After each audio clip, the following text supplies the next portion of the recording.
Mike Udenta here. The protest that is happening, that is taking the whole world by storm, the EndSARS movement, has gone spiritual. Now, in this video, that we think it's either France or Belgium, because we think what the language being spoken here is French. You can clearly see that the police are also confused. Here is a Nigerian High Commission where they came to work in the morning and all they saw is a box of Juju. And they are so confused, they called the police because, understanding Nigerian mentality, none of them would want to touch that Juju. So they called the police, and the police come here, and the police are also as confused as they are.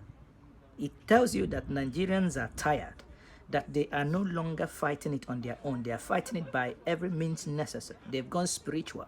They are doing whatever that they want to do. They even bring in their ancestors to it, because when they go spiritual to do juju, to offer sacrifices like this, it tells you that physically, spiritually, Nigerians are tired. They are just saying it loud and clear for those in Abuja that has ear infection to hear them, to know it's either you restructure and rebuild the nation now by starting by ending SARS, doing the 5-point agenda, afterwards the 14-point agenda. It's either you do it or the nation breaks and every other region can go on their own and stay peaceful. It is not too much to ask, and that is what the people are now saying. Once more, this is Njenje Media TV. We will be bringing you more live updates that is happening around the world. We are working round the clock. As you all know, also today, Benin is on curfew lockdown. Lagos says by 4 o'clock today they're going to go on lockdown as well.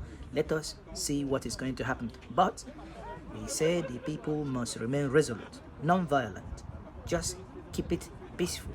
Peaceful resistance is the way to go. This is Njenje Media TV, and I am Mike Udenta.